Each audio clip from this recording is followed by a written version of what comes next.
Hey guys, how are you doing? Welcome in. So, scrap what I said at the end of the last video.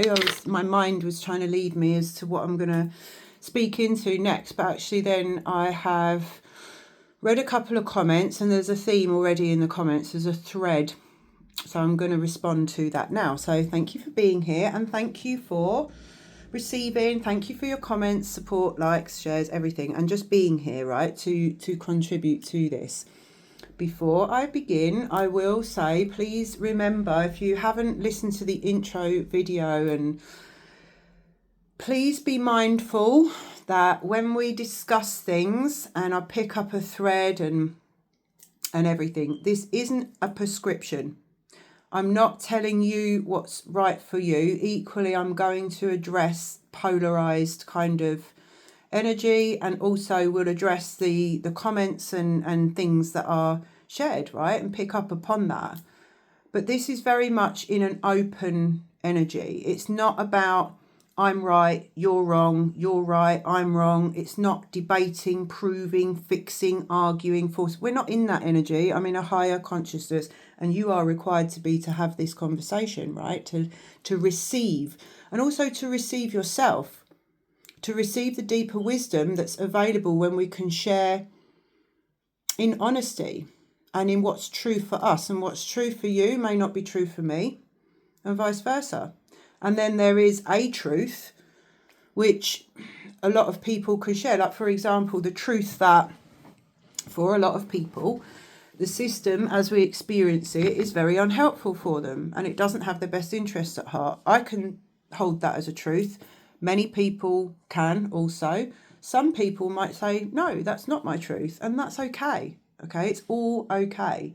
So it's an energy of openness, right?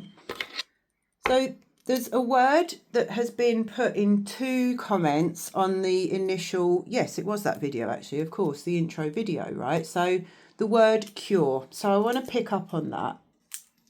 So thank you for your comments.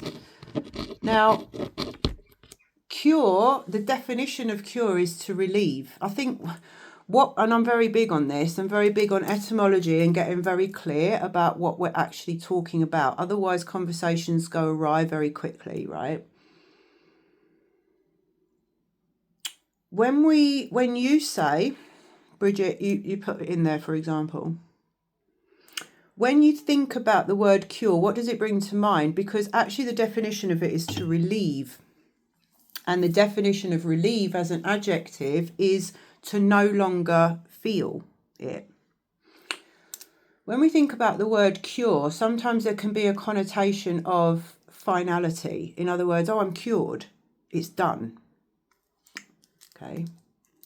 Whereas the word relieve is not quite that, unless we look at it as the describing, as the adjective, to no longer feel. So to no longer feel distress or pain. So yeah, you could in that moment say you're cured, but where's the definition within that of forever?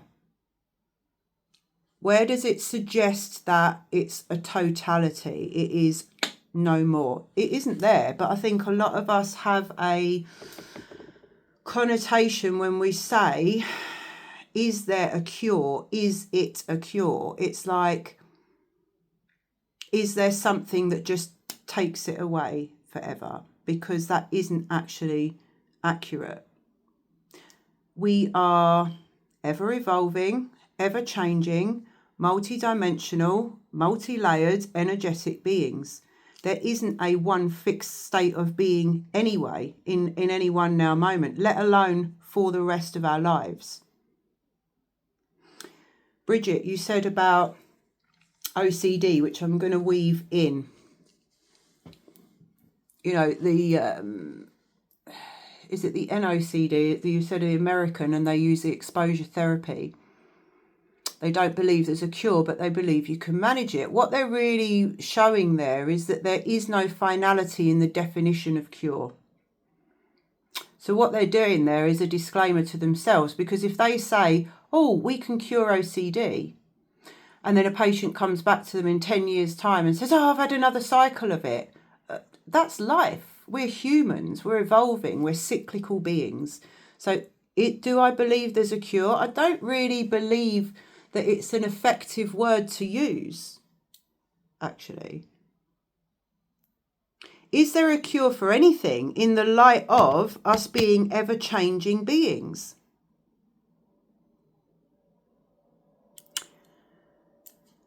I personally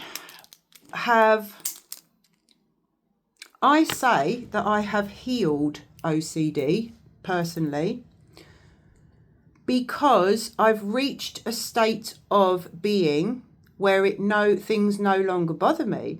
I said this was coming up the other day, actually, in a different context on a video, and it's really relevant. Like,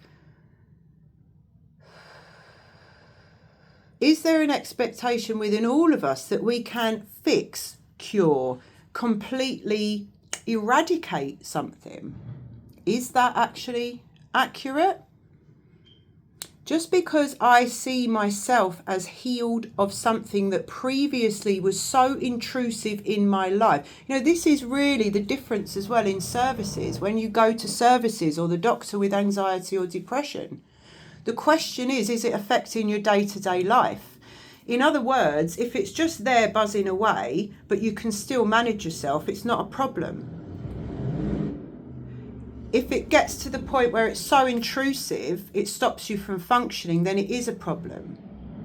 So it's not whether someone's anxious or not, it's whether they're anxious to a level that it's disturbing their life. So I have healed OCD, obsessive compulsive disorder, because it doesn't affect my life in a negative, detrimental way anymore. That doesn't mean I don't get obsessive thoughts. We live in this fucking mad world. I'm surrounded by people sometimes with negative thoughts. If you have a mental health condition and illness and you heal, you recover, the recovery, it's the word recovery. They don't use the word cure in mental health. Have you noticed that? Well, there's a reason for that. You recover because it's a state of being, and we're fluid beings that experience all these different things emotionally, mentally, spiritually, physically. To say that we've cured anything is to say that we reach a static state of being where everything stays the same from then on. That's not realistic. So I've healed OCD, and not because I've eradicated those thoughts from my being, but because I have yes, they've lessened a lot, but because I have a totally different relationship to it. So I think we've got to be very clear about these definitions. Mental health is not an area where we talk about cures. Even cancer, even physical things, people are very reluctant to claim a cure. Why? Because a cure is relief. It's not necessarily, oh, you're never going to experience this again. Nobody can say that to anyone. How can anyone tell another person, you're never going to experience that again? No one can say that. We're fluid beings in this mad world, and things happen all the time. Circumstances change, our ways of being changed. You know, we think we know ourselves, but we don't sometimes until something happens and shows us that there's another layer that's in the dark. Like, there is no static state of being where there is nothingness of that ever again.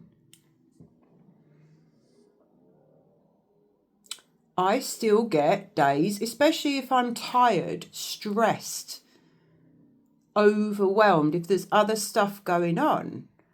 Sure, I'll still get days where my mind wants to go there because that's a tendency that I have. A lot of this stuff, I see OCD as a tendency that people have. And no, I don't think there's a cure for that. There's not a cure for a personal tendency that's been mishmashed, woven over a whole life of individual unique perception, filter, experience, circumstances, emotions, soul threads, all this stuff that's so complex. How could we have a cure for anything in that light, right? But we can certainly do things to achieve a state of being where those thoughts do not come into that. But then it's up to us to hold that state of being. That takes continuous work, conscious work. So that's my input on the cure. We want, sometimes everybody, and it really does, it's bringing to my mind the human tendency that we have in this world to want to fix things. We just want to get rid of things. We want to fix them. I want it to be done. Boom. Isn't it lovely if someone says, oh, you're never going to have to experience that again. Oh, thank you. Because then we don't have to do anything. We don't have to take responsibility. Yeah. So, yeah. OCD in general, like the therapy, this exposure therapy, right? I'm not assuming what somebody's OCD looks like for them to be referred for exposure therapy, but I'm guessing that it may be quite a behavioural based, or it may be manifesting in behaviour, because it's quite difficult for a doctor or a prescriber, a therapist to actually deal with OCD in the way of exposure with stuff that's completely in the mind. And what I mean by this, I'm going to separate it out a bit. There are different types of OCD. Most people that go through the system or get a diagnosis of OCD have behavioural traits. So they may, have patterns of behaviour that are obsessive and compulsive. They may have to live their life or order themselves in a certain way to be able to function or live. They may, have compulsive habits, for example, or have to go through a whole series of external behaviours or actions, okay, that manifest from the fear, from this compulsion to control. Exposure therapy works quite well with that because there is something external to work with. Most of the population have undiagnosed OCD, which is all inside. You'd never know. It's a person's inability to lay down a thought.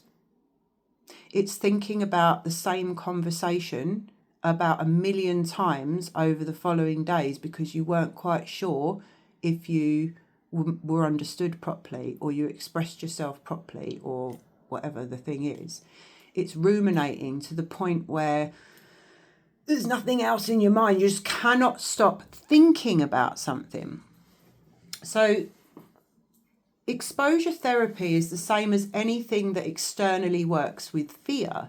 Yes, it is a thing. The same with anything. If you fear something, face it and it will dissipate. If you force yourself to face fears, you will dismantle them to a certain extent because you're going to see that actually what that is pushing yourself, your nervous system, to experience the thing you're most afraid of. And then through the action and the proving to yourself that actually you've done it, it's not so bad, you start to dismantle the fear. So the exposure therapy works in that way and works very well. And any individual could apply those principles to any fear. Like, for example, I do it with heights.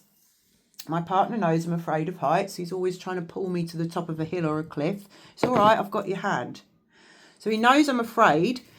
So I'll expose myself, and as I've done that over the years, it's getting a little bit better. The bodily response in my nervous system doesn't fire off insane like it did to start with, because I'm starting to train my body that actually it's okay. So we can put ourselves through exposure therapy for any type of fear, and it is quite an effective therapy for people who have certain types of OCD. And what I think people, have to understand is, why are we looking for a cure instead of looking within with the kind of self-witness that is really honest and says, do you know what? I'm so sensitive, so divinely tuned. My senses are so finely, divinely tuned that I pick up everything. Yes, it might feel uncomfortable. Yes, it makes me obsessive and compulsive, but this is a tendency that I have because of how I'm made up, because of everything that's happened to me, because of how I uniquely look at the world, and learn to look at our sensitivities as uniquely special and not something wrong with us. And when we start to look at that, we realize we're on this life journey of dealing with our own tendencies. It's a combination of all the energetic threads and also our personality. But our personality isn't real, it's a construct, and it changes over time. Someone now will be a different person in 10 years' time, and if you actually look at all the differences, it makes them a completely different person. You don't have the same personality. The personality is a construct. So if we start to look at these journeys with the internal reality as a journey to know myself deeper and to learn to work with the way that my body and my mind functions to survive and to feel safe, we come to a new relationship with it. And it's actually the new relationship that provides the relief. So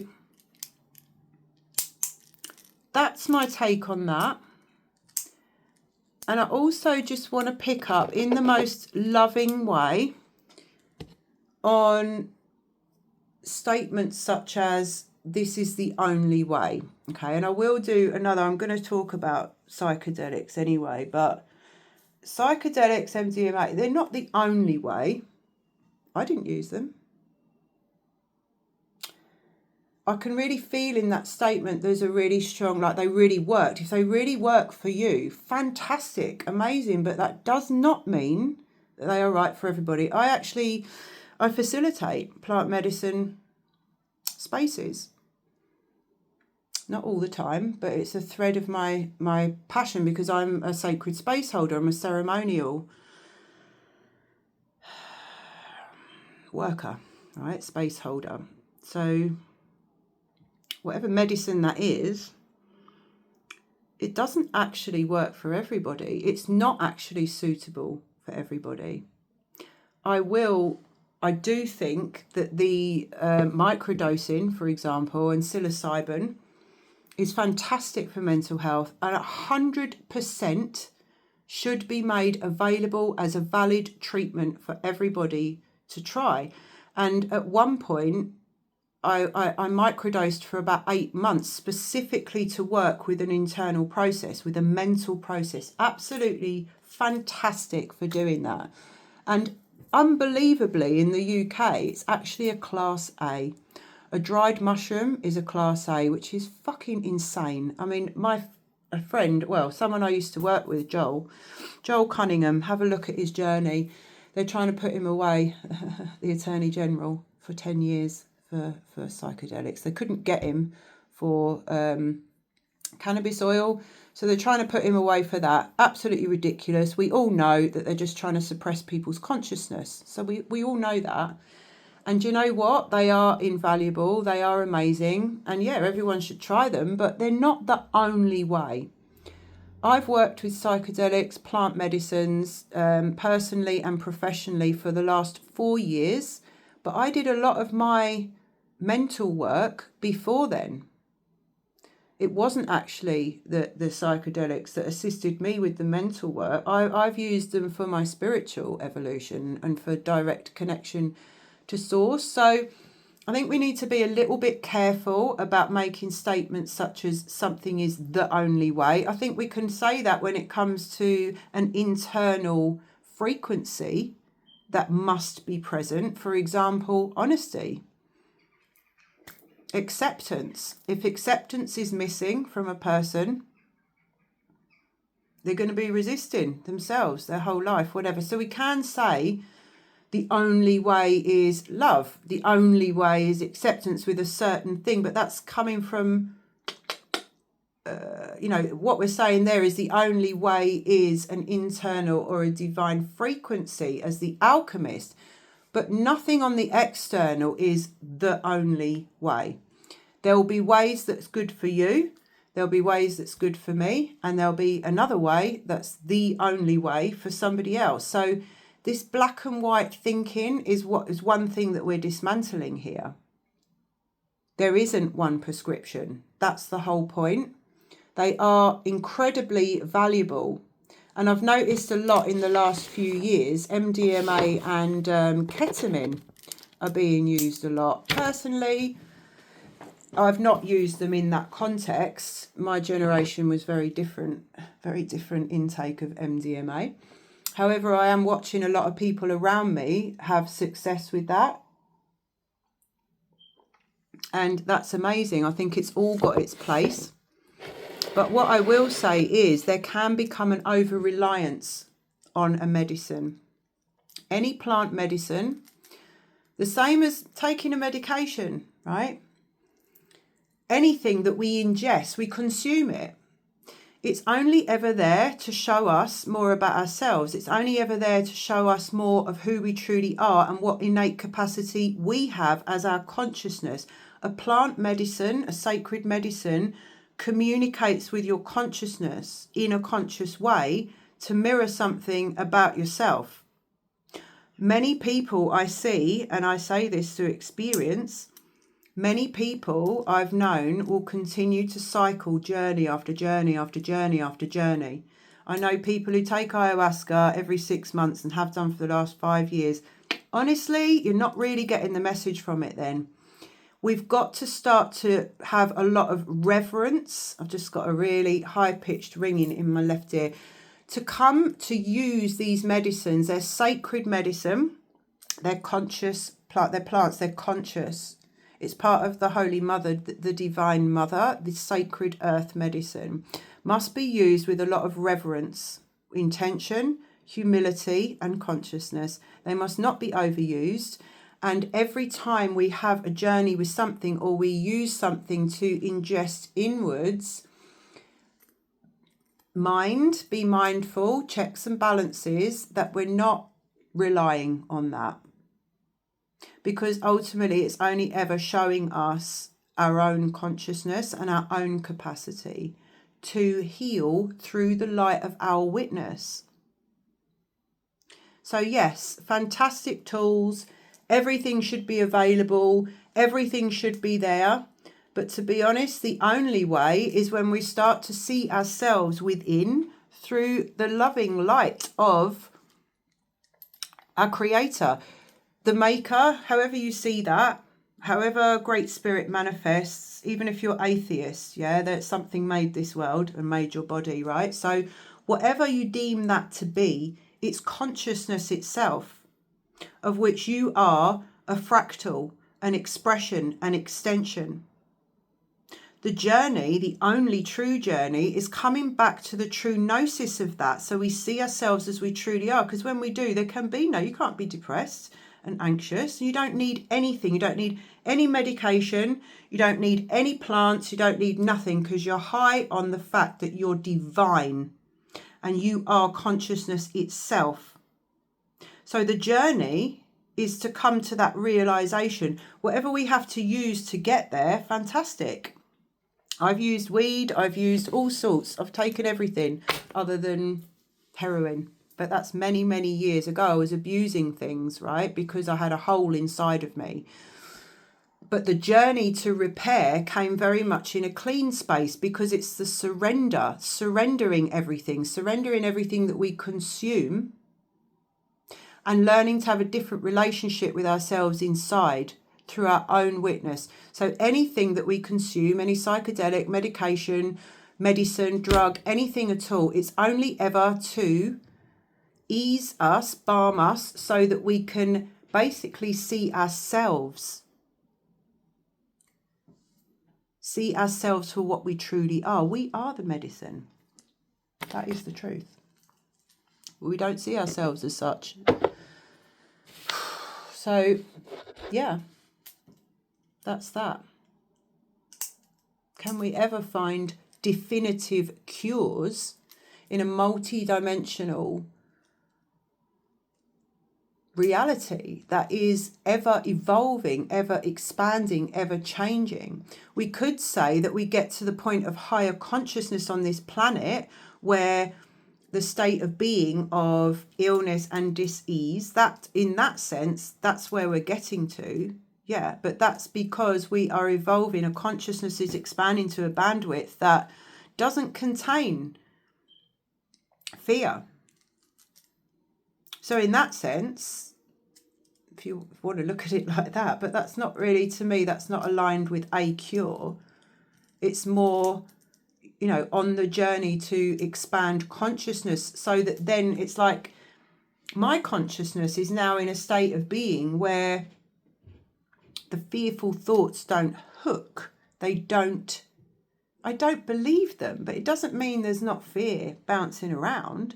Doesn't mean there's not a pesky little thought that comes in, right? So really looking at expectations as to what, you know, in that way, because it's only ever looking for something from the external to eradicate it, you know. So thank you for that, because it's opening up, we're flowing, and I'm loving it. See you next time.